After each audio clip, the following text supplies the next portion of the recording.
Death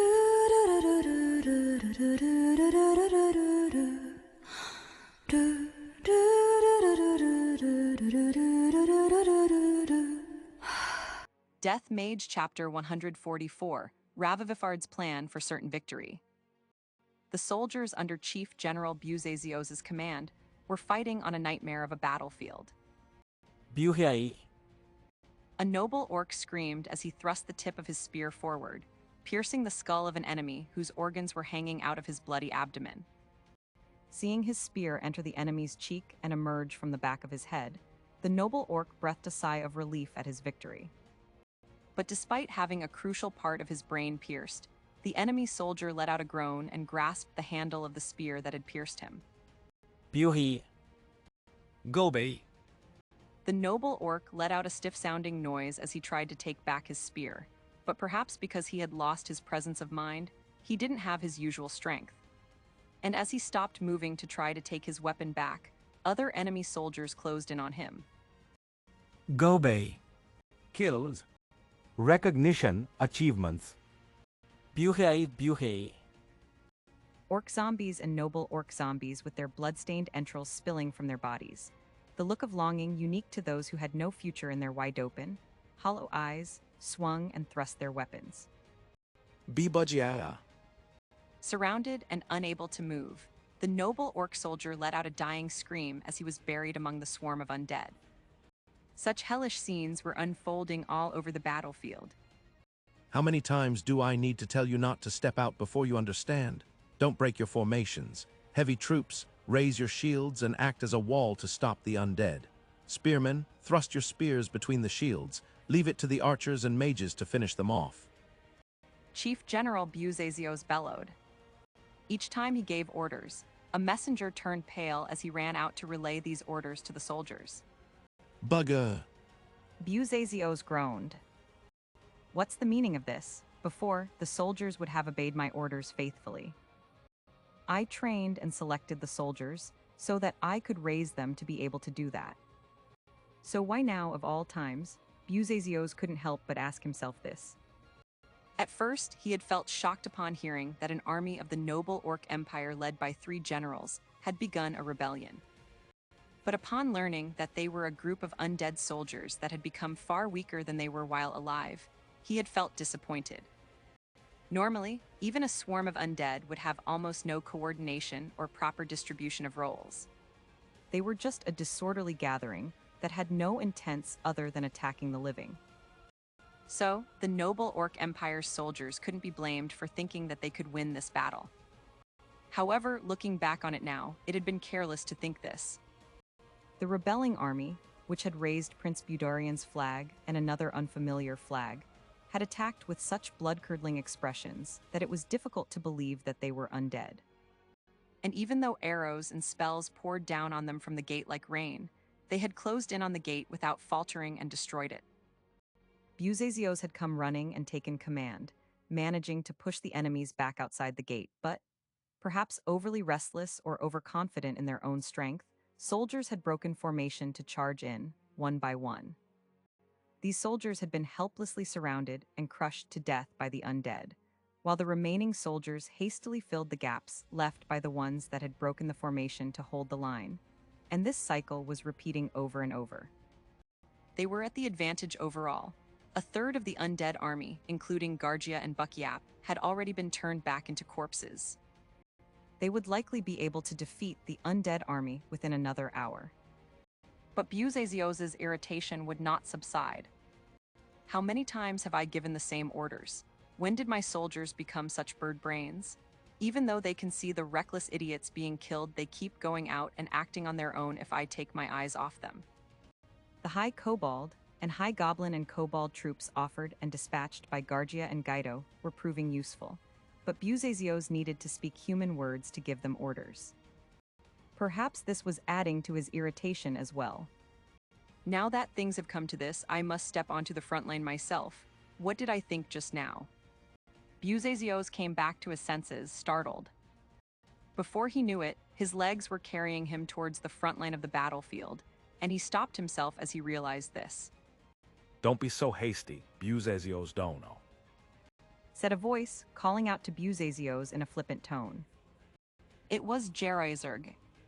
He was a slender, playboy-looking individual with 2 twisted horns on his head, blue skin, a goatee on his chin and piercings in his ears, nose and the triangular tip of the tail extending from his waist. My demons will exterminate the undead soon. He said. It seemed that he hadn't noticed the fact that Buzazios has frozen in astonishment. He couldn't reach Buzazios' shoulder due to the difference in their heights, so he gave him an overly friendly pat on the side and stepped towards the front line, taking his tamed demons with him. Wait, Gerizergdono. It is too early for you to make your appearance. Buzazios said, hastily stopping Gerizerg. Gerizerg had always been nothing but a piece of scum, even before Buzazios met him, but now, even though he was a fool beyond help, he was a piece of scum that could fight. Though he had been dispatched to the Mage Nation to stage a coup d'etat by his master Bugitas, he had failed to gain supporters and fled shamelessly, crying and clinging to Bugitas and begging for one more chance. He was thoroughly useless as a spy. But as expected of a member of the Magian race, he possessed exceptional fighting ability. Despite his playboy-like appearance, he could use martial skills and multiple attributes of magic with considerable skill. Most importantly, he possessed the Demon Tamer job, leading a pack of more than 10 demons of various kinds. And like Gargia and Guido, Ravovifard had taken a liking to him for some reason and given him his divine protection. Thus, with many leaders now gone and no top leaders other than Buzazios, Gerizerg was the third-ranking individual among Bugitas' subordinates after Chief General Buzazios and General Bumogan, who had left the Empire to fight the allied army formed by the smaller nations. Huh? Why are you stopping me? Could it be that you don't want me to build achievements for myself, since I already possess Ravovifard's divine protection? Said Gerizerg, borrowing not a tiger's but an evil god's strength. TLN, there's a Japanese saying where one borrows a tiger's strength. It refers to someone acting arrogantly under someone else's authority that isn't their own. This is a play on this phrase, where Gerizerg is acting arrogantly by borrowing an evil god's strength. For a moment, Buzazios considered letting him go, but he mustered his perseverance and stopped him. There is something strange about the enemy. They're supposed to be the ones attacking, but they're coming at us as if their backs are against the wall. And we still don't know why they turned into undead in the first place. He said, It's difficult to imagine that this many of them turned into undead naturally. Something is yet to happen during this battle. Even if you step out after we make sure what this is, you won't be too late. Indeed. Now that I think about it, the zombies are behaving strangely. Gerizerg agreed. They don't give off any rotten smell. By looking at them, you would think that they were alive until just minutes ago. I thought that by the time corpses turn into undead naturally, they've already started giving off a nose-wrinkling stink, but... It seems I've managed to divert his attention, Buzazios thought, relieved. But what he had said to Gerizerg were his true thoughts. His intuition that had been honed over many years were ringing alarm bells, warning him that things would be dangerous if the mystery behind this large number of fresh undead was not urgently investigated. But due to his foolish subordinates that were disobeying orders and stepping out to die on their own one by one, he had no time for that. I suppose we'll have to defeat these undead first. But how should we investigate this? I wonder if we'll be able to learn something if we send out the mages. What is that? Buga. Buzazios shouted in the orc language immediately. He was looking at a storm of arrows that had been fired from behind the undead army. The arrows rained down upon the heavy troops and spearmen holding down the front line, along with the undead they were holding back. Noble orcs screamed and fell back, while orcs and high goblins fell, pierced by a countless number of arrows. With this opportunity, the undead army pushed further in. And on the other side of the army, the enemy army revealed itself, kicking up a cloud of dust. Those are the flags of Zanalpadna as well as the ghouls, high goblin and high kobold nations, and the flags of the centaurs and harpies, and beside the flag that I've never seen before. Isn't that the Magian nation's flag? NGH, that damned Bumogan. He couldn't even hold out. At the sight of the enemy army that had pierced through the meat shield, Gerazard turned pale, while Buzazios felt a strange sense of exhilaration. But Buzazios suppressed that exhilaration and shouted his orders. Hold the line, don't break your formations, don't get restless, you fools.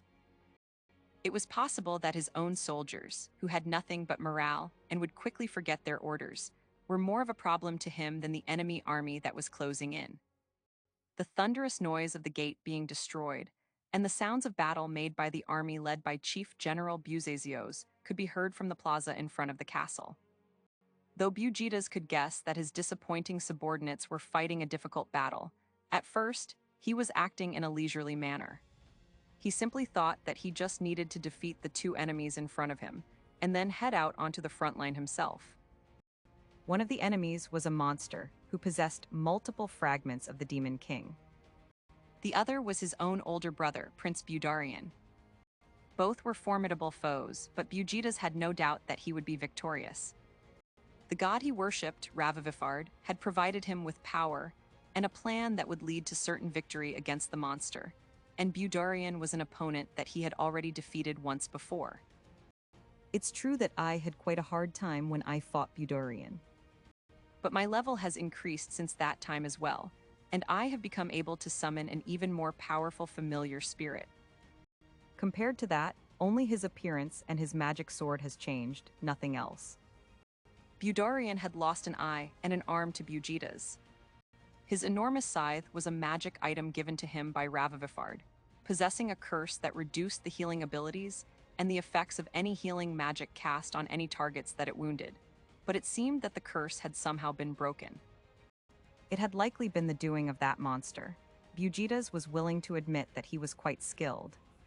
But that was the exact reason why Bugitas was under the impression that he would be able to defeat Budarian as he had done before. Budarian and this monster had likely only met each other recently. Though Budarian had regained his eye and arm, he should have had almost no time to improve his abilities.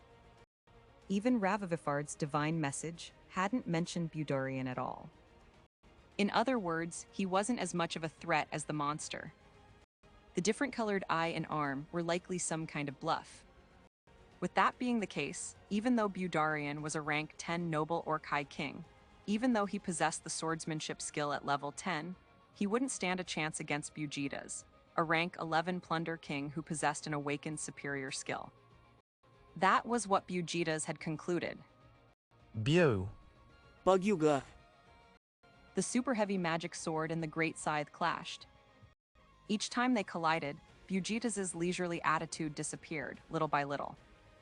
What's the matter? Your movements are dull. Has the comfort of the throne you stole from me made you lazy? Said Budarian. The way he handled his sword had become more skillful, his blows faster, and most importantly heavier. Say what you like. Bugitas shouted back in the Orc language, thrusting the end of his scythe's handle at Budarian's solar plexus. Budarian stopped Bugitas' attack with the body of his magic sword's blade. You flowing willow pierce. With a natural movement, like the leaves of a willow tree swaying in the wind, he parried the attack. At the same time, he released a thrust, as if the blade of his sword was crawling up the scythe's handle. In contrast to his quiet voice, Budarian's movements were heavy, planting his foot into the ground with so much force that the stone paving beneath it was broken, the tip of his sword closing in on his enemy. Bugitas avoided it with flowing water, a martial skill of an advanced skill, and then swung his scythe multiple times, releasing 100 consecutive beast blade flying slashes at Budarian. An unsightly way to fight. Flowing water. Handling his magic sword with movements that resembled the flowing of water, Budarian cut through only the attacks that had been sent his way. But some of the chaotic attacks that Bugitas had released wouldn't have hit Budarian to begin with. These attacks would cut through the buildings behind Budarian and would likely keep going straight through the buildings without stopping. Demon King's blood, activate stone wall, ice blood, stiff wall. But Vandalyu, the monster who appeared to be standing completely still behind Budarian, made his move. The Demon King's blood spurted from the wrists that he had cut himself, hardening and forming a wall, and Vandalyu activated martial skills from behind the wall that acted as his shield. But the 100 consecutive beast blade flying slashes cut through the first 2 walls. But as they hit the 3rd wall, the wall of ice created by dead spirit magic that made use of Orbia, they were completely stopped, scattering into the air. As expected of a martial technique of a superior skill, released from a magic scythe, an artifact no less. I panicked a little, Said Vandalyu. Vandalyu Khan, wouldn't it have been better to use the Demon King's carapace instead of his blood? Said Orbia.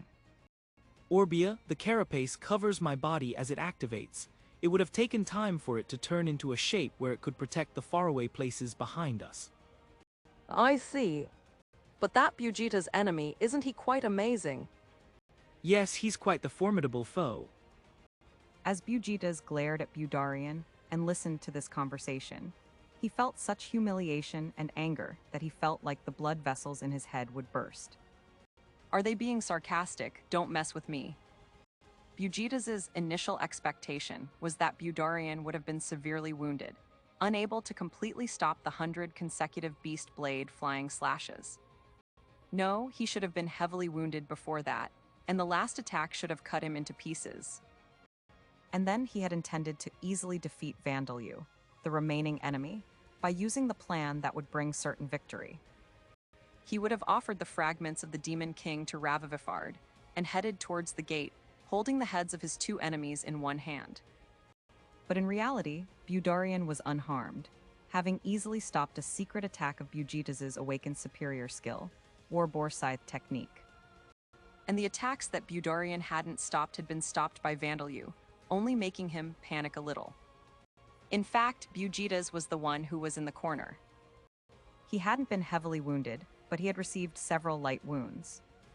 Because he had released several martial skills consecutively within a short period of time, he was out of breath, had expended a large amount of mana, and his head had begun hurting. He was already using Transcend Limits, Surpass Limits, Magic Scythe, and Familiar Spirit Descent. Budarian was using Familiar Spirit Descent and other skills to strengthen himself as well, but rather than being even, Bujitas was at the disadvantage and unable to keep up. Bugle Bagyuga Buje. Bujitas shouted, his face twisting in an unsightly manner as he cursed Budarian.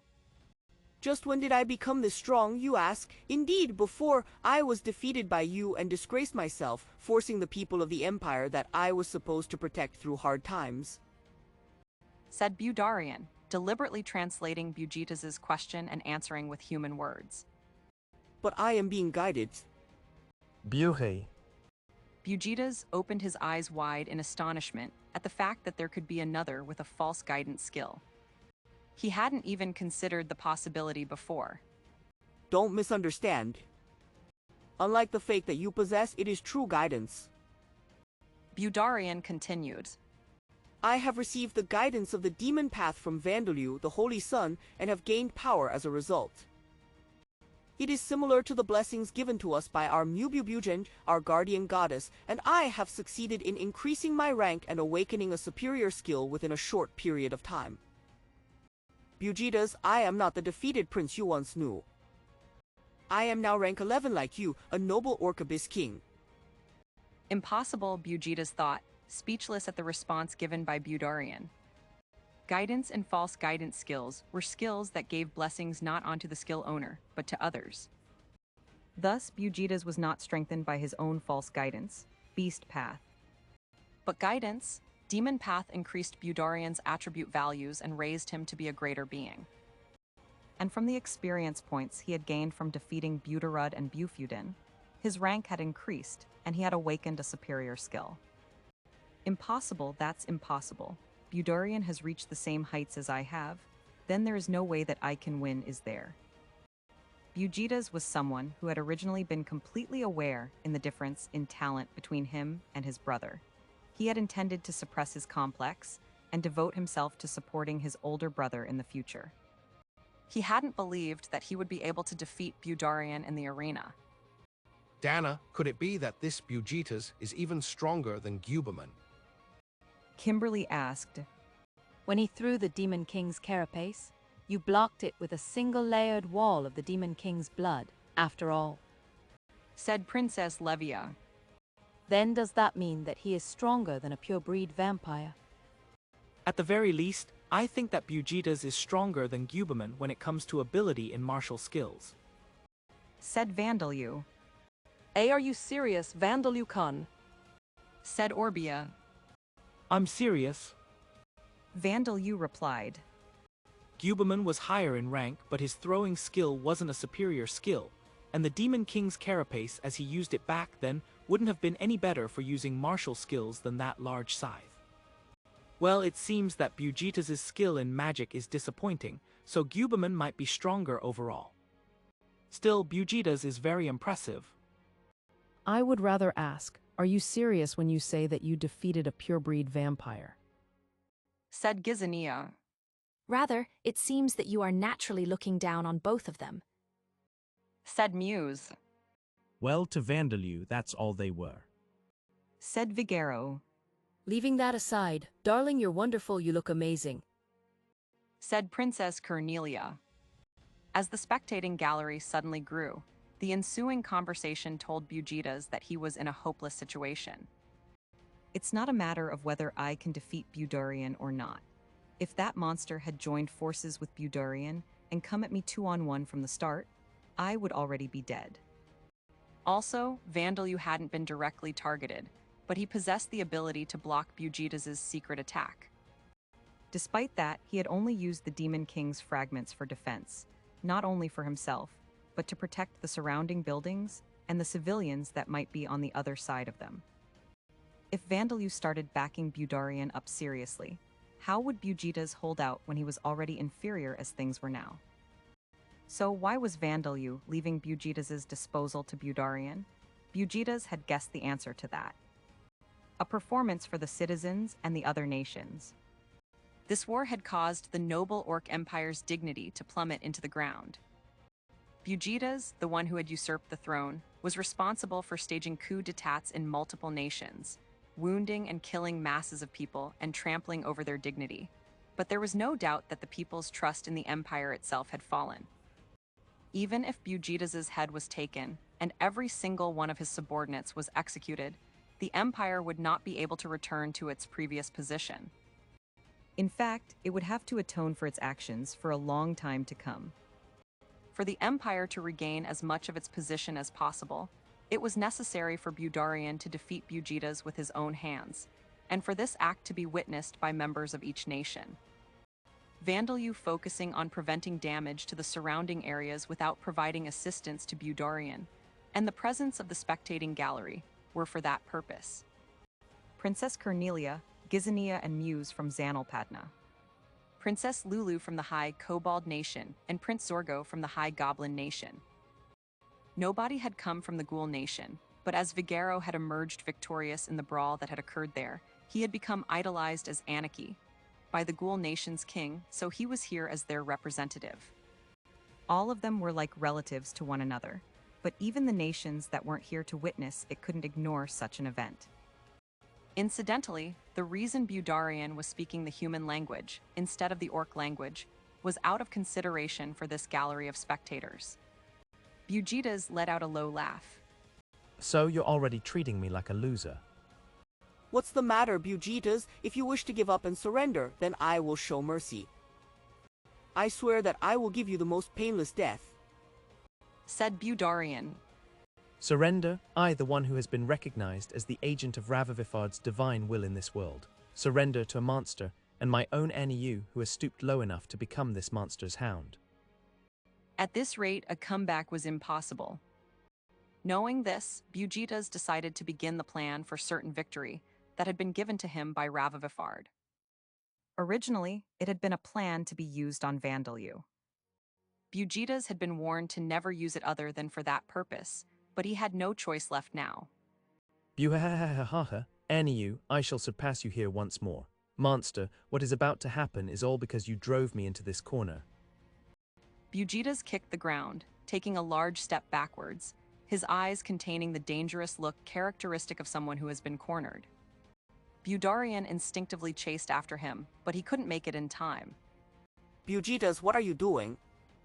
Buhahaha Demon King's fragment activate. Bugitas' body glowed with a bluish-white light, an ominous atmosphere surrounding him that felt like the air had grown heavier. But what is this like? Budorian fell back, blinded by the lights. No way, Bugitas had a fragment of the Demon King. Princess Cornelia exclaimed in astonishment. If you use something like that, the only thing waiting for you is your Dester. You might not be destroyed, but you can't use it for bad things. She said, correcting herself. Fragment, Prince, please fall back and everyone else get away from me as well. Said Vandalyu. Also, Princess Cornelia, thank you for correcting yourself out of consideration. With those words, Vandalyu solidified his defense. He had originally thought it highly likely that Ravovifard would do something, so even though he was certain that Bugitas would be defeated, he hadn't come unprepared. He was constantly within range to protect everyone in the spectating gallery, too.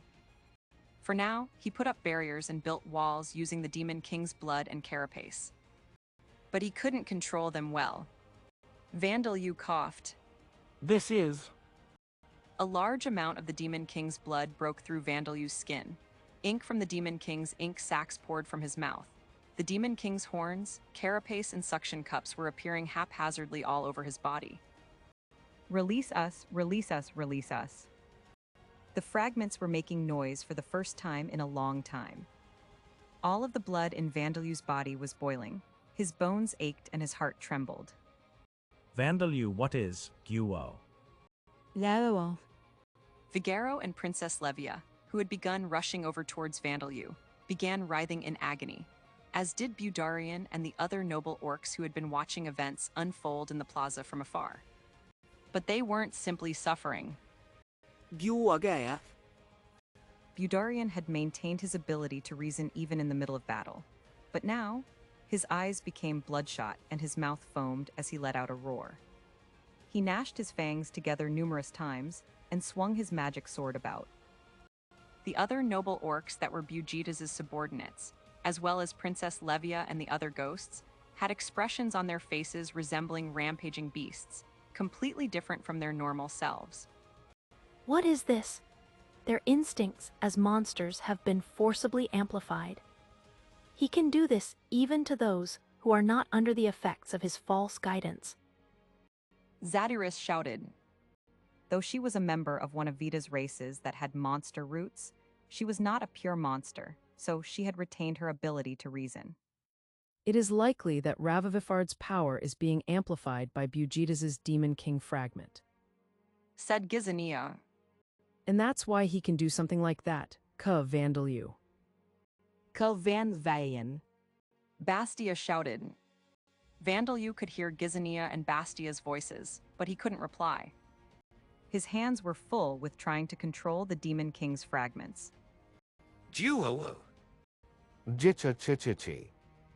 On top of everything else, Bone Man and Pete had come out of Vandalyu's body on their own. This wasn't a situation where he could relax and say, I'm all right. Bugitas let out a loud laugh as he watched this disastrous scene unfold. Buhahaha, it seems that even Aniu has no choice but to become the kind of beast that he hates so much before the Demon Kings sent glands and luminescent organs. No matter how intelligent the monsters created by the Demon King Gujaranis and his subordinates were to the Demon King that had created them, they were nothing more than livestock that he could create in large quantities, pawns that he used to fight. But if they were intelligent, they would think about unnecessary things. And even if that weren't the case, they would often rebel against the Demon King and his subordinate gods or act on their own once they became reasonably strong. That was why monsters had been made to instinctively obey the Demon King and his evil gods. Even now, 100,000 years after the Demon King's defeat, that hadn't changed. Bugitas had used the Demon King's scent glands and luminescent organs that had been given to him by Ravovifard, the evil god of release, in order to utilize that instinct. By secreting a special pheromone from the scent glands and releasing a hypnotic light from the luminescent organs, he had made the monsters, including Budarian, go berserk. This had originally been a plan to make the Demon King fragments in Vandalyu's possession to go wild and destroy him, but even Bujitas hadn't expected it to be this effective. If this was how it was going to turn out, I should have done this from the begin, Gyubuji. Bujitas was initially intoxicated by the certainty of his victory, but he got goosebumps as he experienced a harsh headache and heard an announcer's voice in his head, warning him of a dangerous fact. Demon King encroachment degree is already level 7. That's too fast. The Demon King encroachment degree was increasing with terrifying speed. As it did, the power of the Demon King's scent glands and luminescent organs grew proportionally greater, but Bujitas' mind was encroached upon. What is the meaning of this? I never heard that the encroachment degree will increase this fast. Isn't there some kind of miscalculation? No, everything has gone according to plan, Bujitas, my most exceptional monster, or rather, my most exceptional pawn, said the voice of Ravovifard, echoing inside Bujitas' now chaotic mind. The voice was coming from the familiar spirit that still resided inside Bujitas, or rather, the spirit clone that Ravovifard had created with a part of his own personality, its power deliberately suppressed to disguise it as a familiar spirit. Ravovifard this is. It seems that the scent glands and luminescent organs have affected your own mind as well. It seems that you have forgotten that you are nothing more than a monster yourself. Now then, I will take over from here, my pawn. As Bujitas felt Ravovifard's power expand explosively inside him and his internal being slowly vanish, he screamed in fear and anger at his betrayal at the hands of the god that he worshipped. Phew foo foo ha ha ha ha, I have finally gained a body that I can move on the world's surface. I had originally planned to grow him up a little more, but this is enough for now. Once this battle is over, I shall choose a powerful female, impregnate her, and create the body I will possess for the next generation, said Ravovifard, elated after having gained Bujitas' body. He turned his gaze to Budarian and Vandalyu, whose body was covered in carapace and horns. Now then, my new subordinates, kill that monster and offer those fragments to me. At those words, the noble orcs that had been Bujitas' subordinates, Budarian as well as Borkus, and their others raised their faces. No, you can't do that, darling. Princess Cornelia shouted in grief. But they took no notice of her and began to move. Buga. With roars so bloodthirsty that blood could almost be smelled from it, the noble orcs charged towards Vandalyu. You're in the wild, eh? Duo. Yuos. Budarian, Bone Man and Borkus broke into a run with enough force to smash the stone paving beneath them and cut down the noble orcs in a single slash. What? Ravovifard shouted in astonishment. You are lowly monsters. Why are you disobeying, you? As the three of them sent noble orc body parts tumbling through the air, they closed in on Ravovifard. Unable to completely stop all three of their swords, Ravovifard was sent flying backwards. Skill explanation. False guidance beast path. A skill bestowed by Ravovifard, the evil god of release, with similar effects to a guidance skill, granting the ability to rule monsters and release their instincts. Those guided by this skill have increased attribute values with the exception of intelligence, and are stimulated to increase their ranks. In addition, their fighting instincts and desires are stimulated. However, their intelligence declines, and the effects of martial skills and magic-related skills in particular are reduced. Those influenced by this skill gradually become unable to suppress their instincts as monsters, returning to the way they were when they were loyal frontline soldiers for the Demon King's army. Also, this skill generally targets monsters and Vita's races that originated from monsters, though the effects are halved on the latter. However, humans who ordinarily possess fighting instincts and desires that they struggle to suppress with reasoning, as well as young children whose personalities have not been well established yet, can also become targets for this skill. His name, Budarian. Rank 11s. Race, Noble Orc Abyss King. Level 2. Passive skills. Dark Vision. Superhuman Strength, Level 10. Endless Sexual Stamina, Level 1. Strengthened Followers, Level 8. Strengthened Attribute Values when equipped with a sword large. Inferior Race Domination, Level 7. Self-Enhancement, Demon Path, Level 3. Magic Resistance, Level 1. Status Effect Resistance, Level 1. Mana Enlargement, Level 1. Active Skills. Demon Path Fang Sword Technique, Level 1. Armor Technique, Level 9. Unarmed Fighting Technique, Level 6. Mount, Level 4. No Attribute Magic, Level 2. Mana Control, Level 5. Earth Attribute Magic, Level 3. Life Attribute Magic, Level 9. Alchemy, Level 1. Commanding, Level 7. Coordination, Level 8. Dismantling, Level 2. Familiar Spirit Descent, Level 10. Transcend Limits, Level 5. Transcend Limits, Magic Sword, Level 5. Unique Skills. Mububujenja's Divine Protection. Monster Explanation. Noble Orc Abyss King. A being that the noble Orc High King Budarian has become after having his lost arm and eye replaced by Vandalu's surgery and death attribute magic, gaining experience points from defeating Budarud and Bufudin on the battlefield and increasing his rank. His right arm and left eye have become stained black from the influence of death attribute mana, but they do not have any special powers over his non-black arm and eye.